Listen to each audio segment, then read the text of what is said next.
What's happened on Twitter? I've totally been twittered off. Right, good evening, ladies and gentlemen. Good evening. I've just been told that my Twitter's not letting me stream. But nevertheless, look, guys, we are on now, and I'm putting this out there now. We are heading towards an absolute bloodbath with the increased use of conscripts.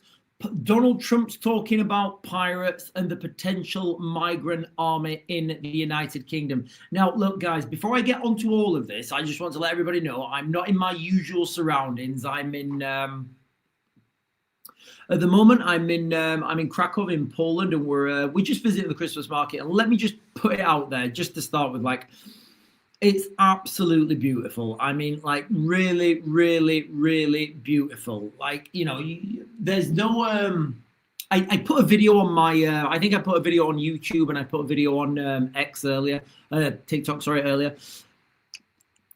The atmosphere, the people, the culture, everything's just really well. It's just really nice here.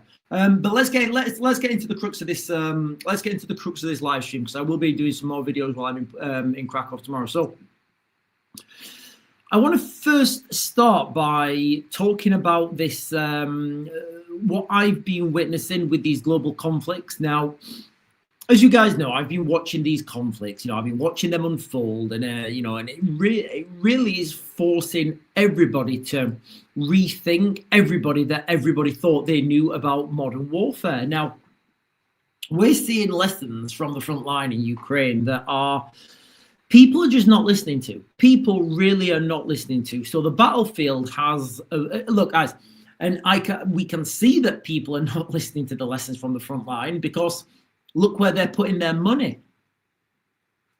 So the battlefield, you know, the battlefield has in Ukraine has evolved dramatically with drones, precision strikes, innovative tactics, you know, all these new systems, and yet we are still seeing conscripts, often, you know, conscripts that are often dismissed as a poor man's army, something that's inefficient and outdated.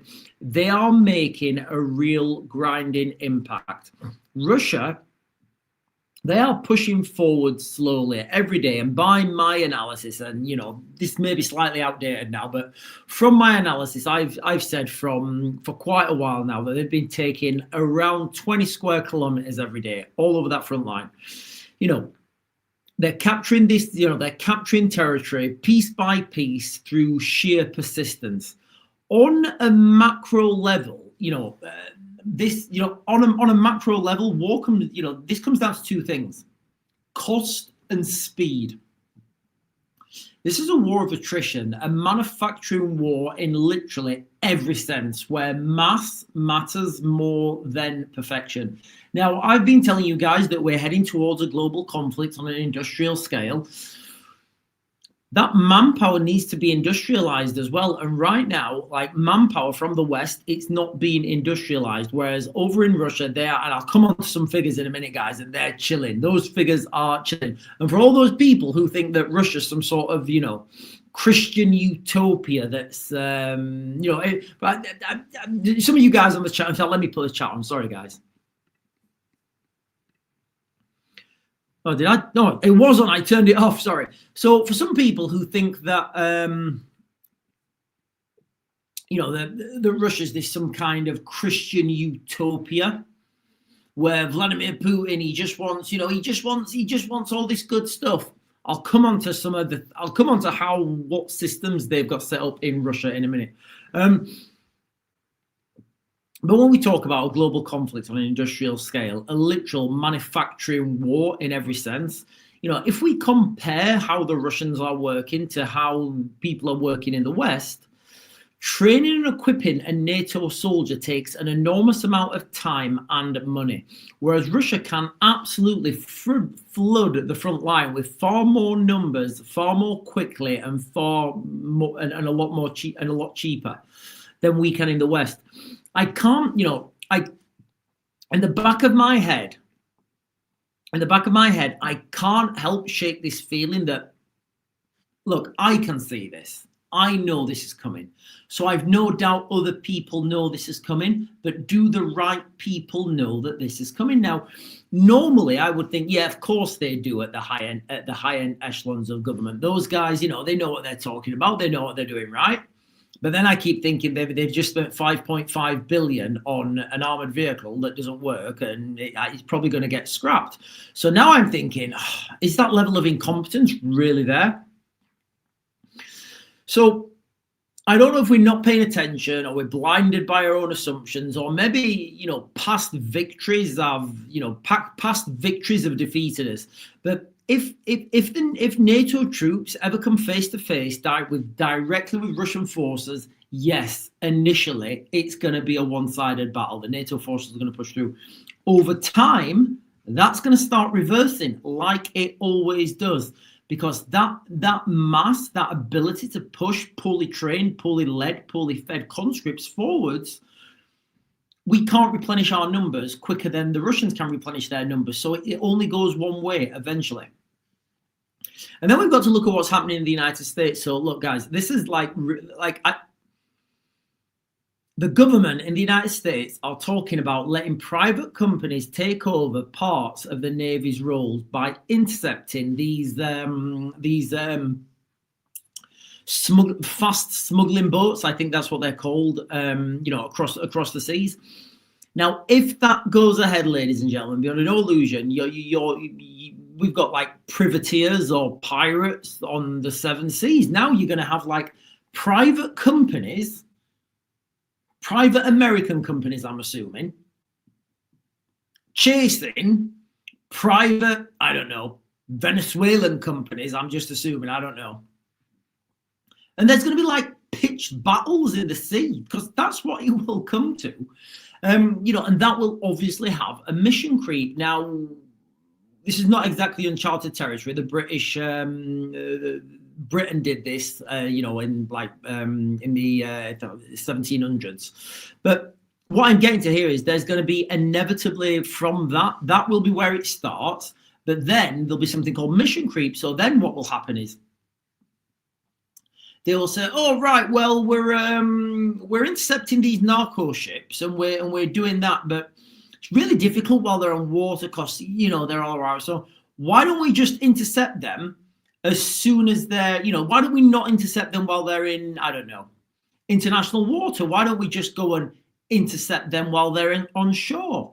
And then they'll be like, "All right, okay, yes." So as soon as they get in the boat, you go and intercept them, and then they'll do that, and it'll be successful. And then somebody will say, "Yeah, I mean, it's been successful, but it'd be more successful if we could just, like, you know, get them while they were in the trucks, you know, get them while they're in the trucks, but just, you know, a kilometer from the shoreline." Yeah, and you know, it will just creep. You know, that will just creep, and it's going to be, you know, it's wild times, guys. It really is. In the United Kingdom, all across Europe, I guess, except from Poland, you know, there are absolute waves of, and I'll give you some statistics in a minute. In fact, I'll give you some statistics after. I'll give you Putin's conscription first. So these uncontrolled waves of, you know, mass migration pouring into the United Kingdom, pouring into Europe, borders strained, societies changing overnight. The only way any of this makes sense to me, this is to me, guys, right? The only way that any of this makes sense is if somewhere in some dimly lit back room, you know, and there are people like smoking cigars and there's smoke and whiskey, you know, a dimly lit back room somewhere, maybe in the Foreign Office, I don't know. Officials are quietly planning some sort of migrant army where they're going to exchange citizenship for, they're going to exchange service for citizenship.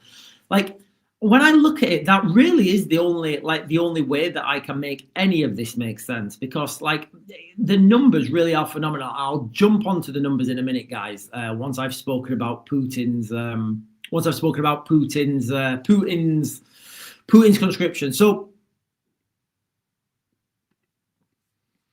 I just want to talk quickly. So there's quite a few people on the live stream, and they're saying that, you know, oh, would things be that bad if Russia took over? Are things really that bad in Russia? Well, I'll let you guys decide for yourselves. I'm going to give you some facts here. Well, I'm going to give you some, I'm going to give you the Russian conscription procedure, and tell me if this sounds familiar. Tell me if this sounds familiar, guys, okay? This is all from, I think this is all from Wikipedia. Yeah, this is all, these are all quotes from Wikipedia. So, this is the conscription procedure in Russia. So the process applies to all able-bodied male citizens aged 18 to 30 and is managed by local draft boards. So here's a step-by-step overview. So the first step is registration and tracking. Yeah, that lovely word that we all love, guys, tracking. All just sit down, guys. You might want to sit down. All eligible males must register with military authorities. Since 2023, a unified military register, wait for it, digitally tracks personal data, health, residence, employment. Employers report eligible workers, and individuals can update their profile via the portal. So can you imagine that now? You've got like employers who are, okay, Yuri, Vasnia, you do 2 shifts tonight and I not pay you, or I report you for military service. Can you imagine, how things are like with that system where your boss, literally your boss reports you for, your boss reports on eligible workers via a digital system. That is literally what they're doing in Russia. That's literally what they're doing. I'm not making this up. This is not speculation. This is not analysis. That's how they're rolling in Russia, right? That is literally how they're rolling in Russia. So you go to work 9 till 5, go home to, pay whatever, and you don't get on with your boss. So guess what? Your boss just says, yeah, guess what? You're going into the next military draft.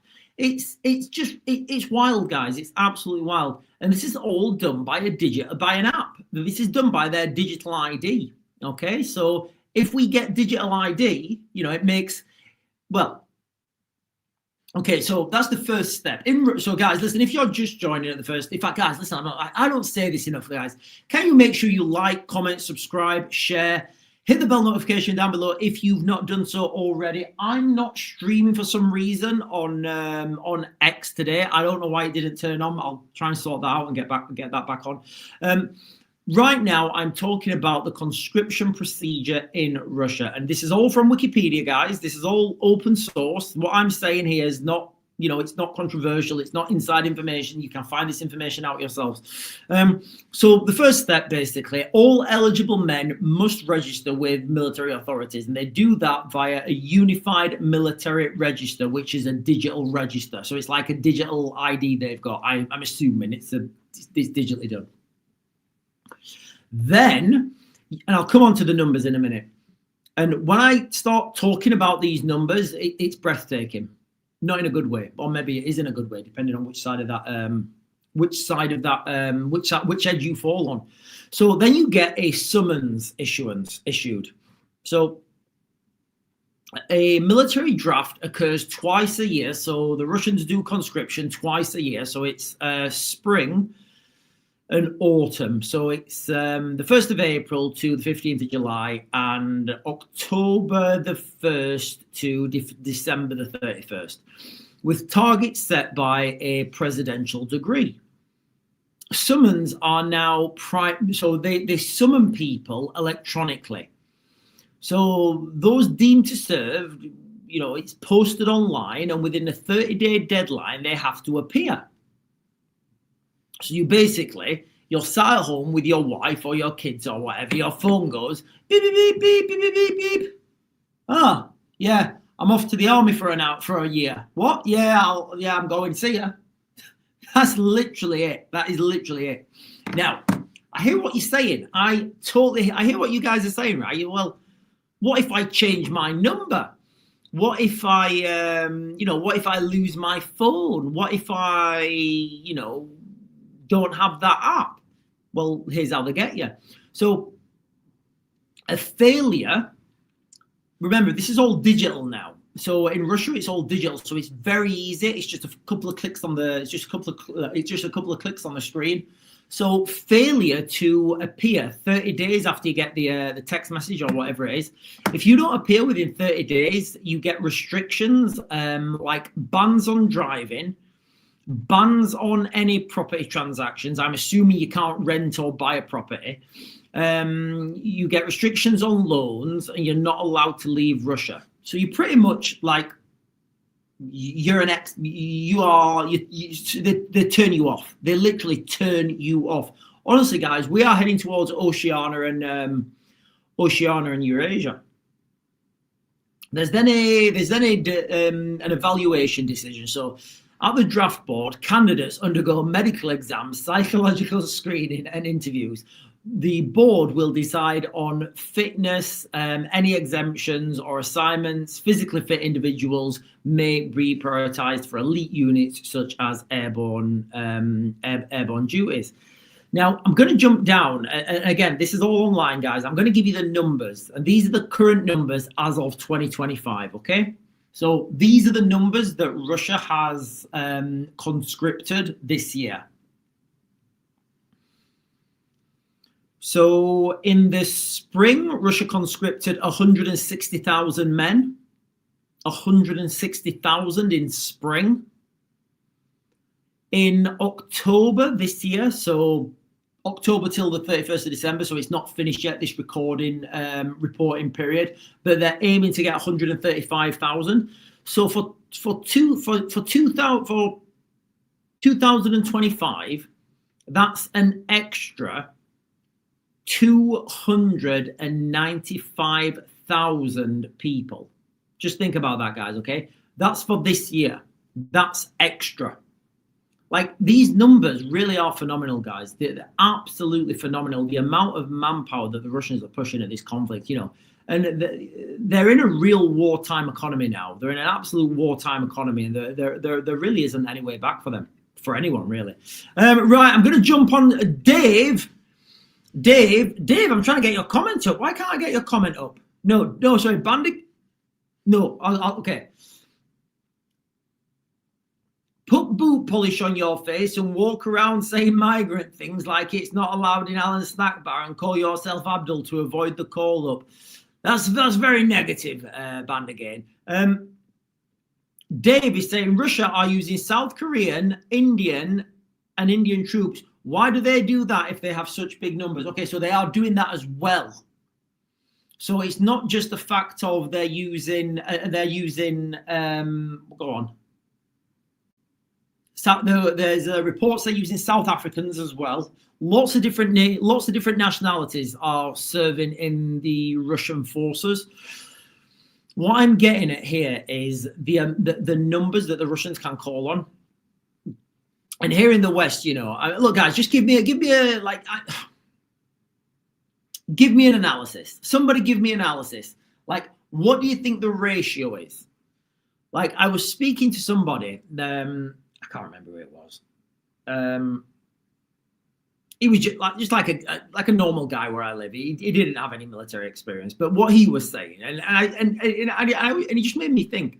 So he was saying that he would consider that one British soldier would be the equivalent of 5 Russian soldiers, because he's saying, yeah, the British are just the best, and you know, our army's the best, and you know, we've got this grand history, which is true. So then I did some maths, and even if that's true, the numbers, when you stack them up, for every one British soldier that Britain can provide, the Russians can provide 50. Now, I did the maths on a previous live stream. I worked out how much it costs to train and equip a basic infantryman in the United Kingdom. That number is readily available. I can't remember it off the top of my head, but I did it online with you guys. And then I looked at how much it costs to train and equip a conscript. Real easy. You just give them a rifle and you say, go over there. And sometimes you don't even give them a rifle. So now you're looking at more like 50 to 1.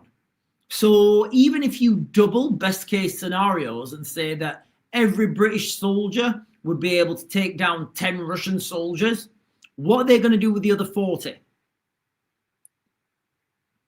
Right, let me I'm going to get some comments on the chat, guys, and then listen, ladies and gentlemen, this is going to be a relatively short live stream. I'm not in my normal abode. I'm in Poland. The time difference is different. I've been up since, like, what time do we get up? I've been up since 2:28 this morning. I've been up since 2:28 this morning, guys. Not 2:28. 2:58, guys. I've been up since 2:58 this morning. Sorry. So I am absolutely bejiggered. So I do need a good sleep. I just thought I'd get this out there. Right, I'm gonna share something from the BBC with you guys. If it's on, where is it? I may not be sharing anything with the BBC with you guys. Is it that one? Ah, there it is. Right. I'm gonna share this, guys. All right. This is from the BBC. So take what you want from this. These are official numbers from the BBC. Now, I get a lot of stick from sharing the BBC, and that's fair. I'll accept that.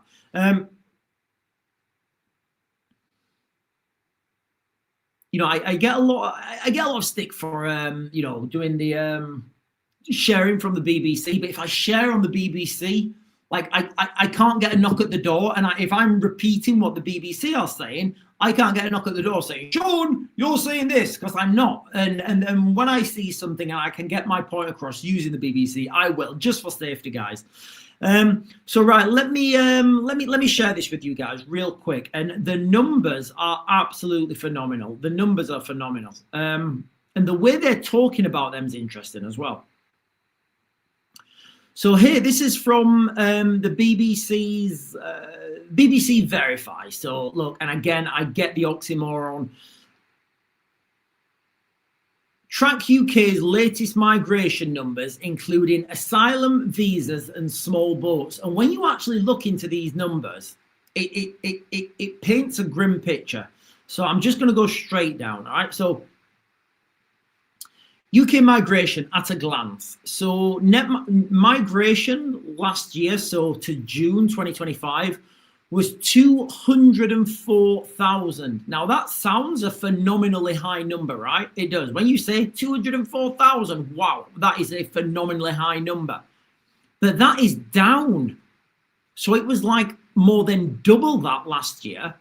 And the government are saying that this is a good thing, but it's not a good thing, because the people that have come, they're still here, you know, and they're not contributing. I'm just going to say that. So we had almost 1 million people arriving, in the same time period. And here's where it gets weird, guys. Here's where the numbers start to get weird. We had 693,000 leaving. So what type of people do you think are leaving the United Kingdom? Do you think it's the entrepreneurs, the millionaires, the billionaires, the wealth creators? Or do you think it's the doctors, scientists, and engineers? Asylum applications are up. Arrivals by small boat are up. There has been an increase in returns. Remember, we're paying people to leave now. How many people cross the small boats how many people cross the channel in small boats? So the numbers are phenomenal of people that cross the small boats. Right, here we are. So here's the thing, right? So I would say, and this is my opinion, not the BBC's, I'm just, you know, and I don't know, I might be wrong, but I would say a good majority of people that are leaving the United Kingdom right now are high wealth individuals, wealth creators, millionaires, maybe even not millionaires, maybe just wealthy people, maybe people who've got business and have sold up and they said, yeah, I'm good, I'm gonna take an early retirement. You know,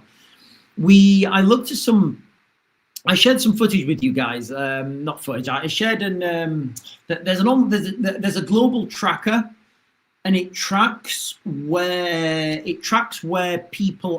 millionaires are migrating to. The top place where millionaires were migrating to, believe it or not, was United Arab Emirates. The second place they were leaving to was the United States. Right at the bottom, so we had more people leaving our country than anywhere else in the world. Britain had the most millionaires leave last year, by a factor of 2.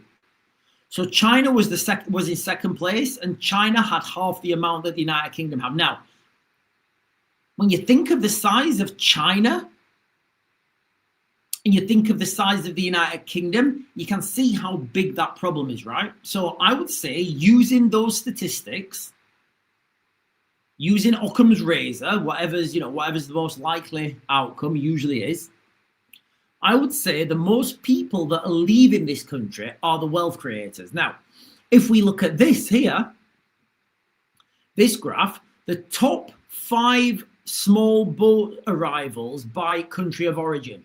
So Eritrea, Afghanistan, Iran, Sudan, and Somalia. So it could be argued, and I would say that's true, that we are having the wealth creators and the millionaires leave, and we're replacing them with Eritreans, Afghanis, Iranians, Sudanese, and Somalians. I mean, and I know they're just going to be as, I know they're just going to be as productive, if not more productive. It really is crackers, guys. All this stuff that's boiling over at the moment. Right, let me jump back onto the chat. Like I said, guys, I'm not in my normal abode, so this is going to be a relatively short. Band again is saying, if I was a millionaire, I'd have to give this Labour government tens of extra thousands of pounds to give to other people. Emma Watts is saying, oh, she's talking to someone else. She's talking, okay, you guys are talking.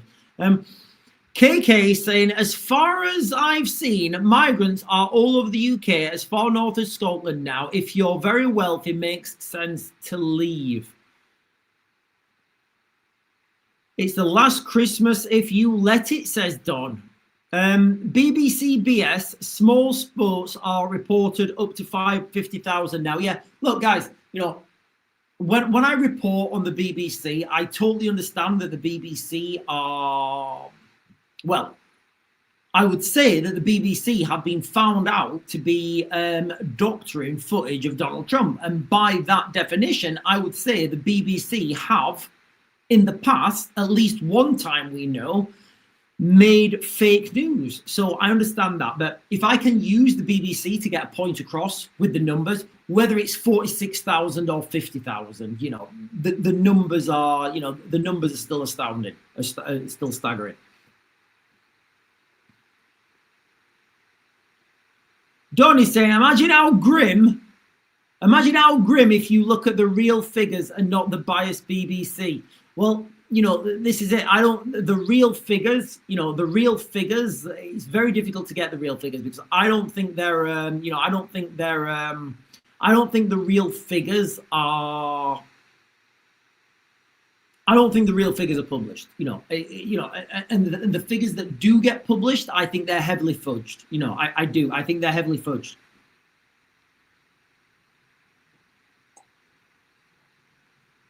Oh.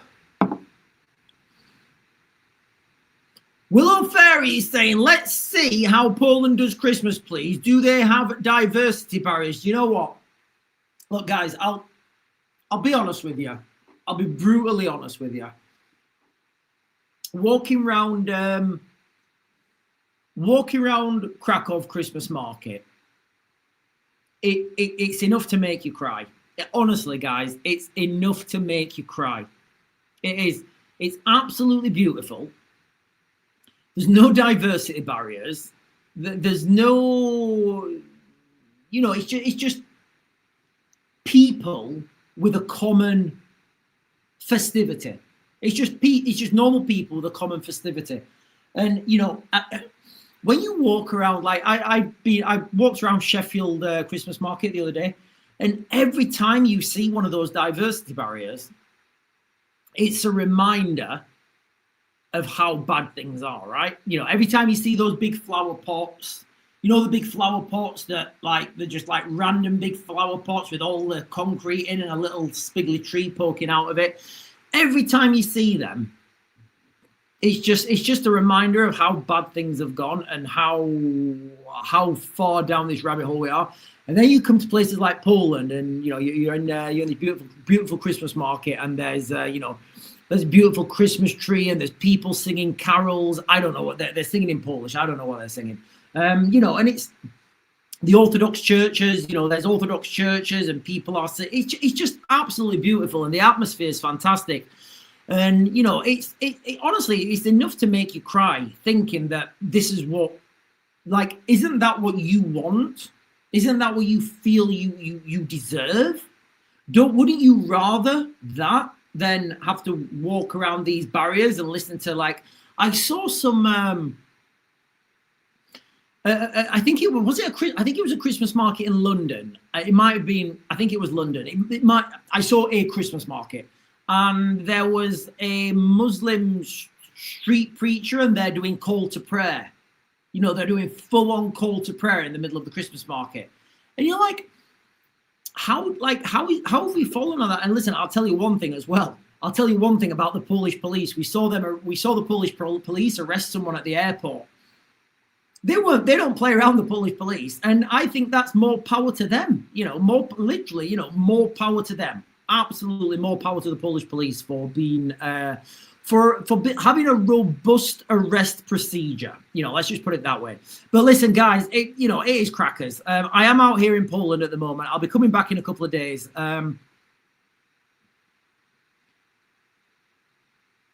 No, I agree. You know, nothing feels safe.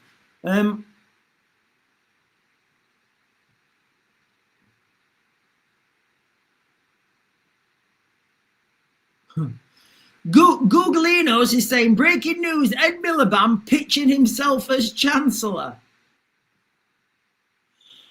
Look, I mean, does it even matter right now? You know, does it even matter? Literally, does it even matter? They could get like, you know, right now they could get Lucifer up. They could summon Lucifer. They could summon El Diablo from the depths of the pit from whence he came. And I don't think he would do a worse job than this government.